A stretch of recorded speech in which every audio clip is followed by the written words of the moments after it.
Halo anak-anakku, anak kelas 11 sekolah menengah atas. Bertemu lagi dengan Inung di sini. Apa kabarmu? Inung berharap kamu baik-baik saja tanpa kurang satu apapun ya. Sekarang kita akan masuk ke dalam pokok bahasan yang ketiga anak-anakku, tentang teks ceramah ya. Kalau yang dulu-dulu kita sudah membahas tentang teks prosedur dan juga eksplanasi, sekarang kita masuk ke dalam teks ceramah ya anak-anakku.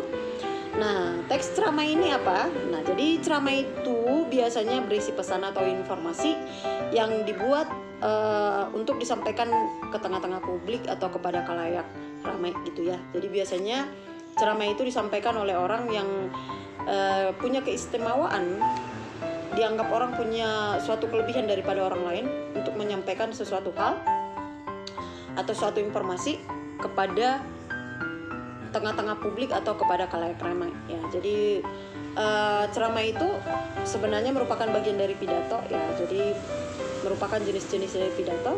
Ceramah itu disebut sebagai komunikasi satu arah atau komunikasi yang tidak perlu timbal balik karena kita sedang tidak bertanya jawab gitu. Jadi ceramah itu sama dengan pidato, kita tidak perlu tanggapan dari orang yang mendengarkan ceramah kita gitu. Itulah sebabnya ceramah atau pidato itu disebut sebagai komunikasi satu arah.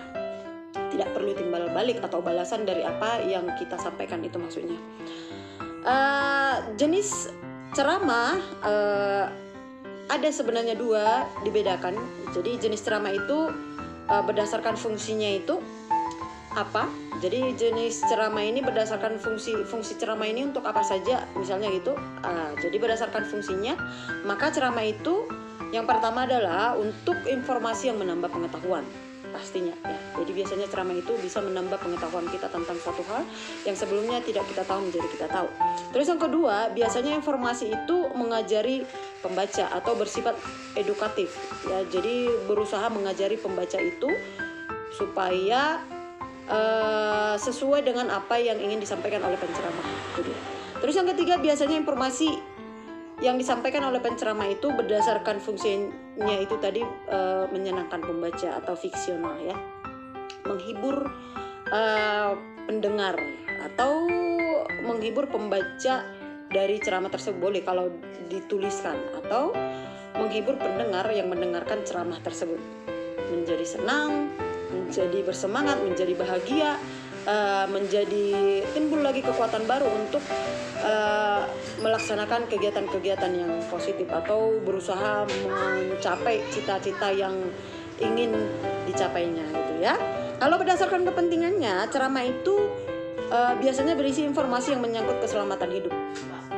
Ya, jadi ceramah itu biasanya motivasi yang membuat seseorang itu selamat dalam kehidupannya, meskipun banyak masalah, meskipun banyak kemelut. Tetapi kalau biasanya kita mendengarkan ceramah itu bisa membuat hidup kita menjadi selamat, itu maksudnya ya. Terus selanjutnya biasanya informasinya itu menyangkut perubahan dan berpengaruh, menyangkut perubahan hidup dan biasanya berpengaruh kepada hidup kita masing-masing gitu ya. Terus biasanya berdasarkan kepentingannya, informasi dalam ceramah itu menyangkut kiat untuk meningkatkan kualitas hidup kita. Jadi kiat atau tata cara gimana supaya kualitas hidup kita bisa meningkat gitu ya. Terus berdasarkan kepentingannya itu juga, maka ceramah itu biasanya berisi informasi yang menyangkut peluang untuk mendapatkan sesuatu. Jadi informasi yang bisa kita dapat menyangkut peluang atau kesempatan untuk mendapatkan sesuatu yang kita ingini. Itu dia kalau berdasarkan kepentingannya. Oke? Nah, ada beberapa struktur teks ceramah ya, atau dalam ceramah yang kita baca misalnya ada beberapa struktur yang terdapat di dalamnya. Yang pertama ada yang disebut dengan tesis ya. Ada yang disebut dengan tesis. Tesis ini apa? Tesis adalah berisi pernyataan pendapat atau pernyataan umum penceramah mengenai topik yang dibahas. Jadi di situ biasanya berisikan tentang pernyataan umum tentang pendapat dari penceramah mengenai topik yang akan mau disampaikan dalam ceramahnya gitu. Jadi mengenai motivasi hidup kah, mengenai meningkatkan kualitas hidup kah, mengenai perubahan hidup kah supaya lebih baik lagi gitu ya. Terus yang kedua, setelah siap bagian tesis, yang kedua biasanya berupa rangkaian argumen. Jadi rangkaian argumen ini disitulah kita lihat bagaimana hal-hal yang menjelaskan bagian tesis di awal tadi oleh penceramah, gitu ya. Terus yang ketiga adalah penegasan ulang. Penegasan ulang berarti menegaskan kembali bagian tesis itu tadi kembali, ya, menegaskan sehingga kenapa demikian pentingnya masalah itu dikemukakan oleh penceramah, itu ya. Itu maksudnya dengan penegasan ulang. Jadi ada 3 struktur dalam teks ceramah. Yang pertama tadi ada tesis, yang kedua ada rangkaian argumen, dan yang ketiga adalah penegasan ulang. Biasanya dalam suatu ceramah itu harus nampak struktur yang ketiga itu, gitu ya.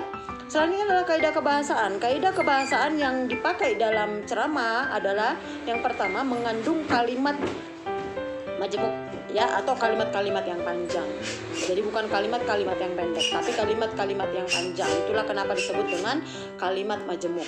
Terus yang kedua, mengandung kata ganti, baik itu kata ganti orang pertama, kedua, ataupun kata ganti orang ketiga.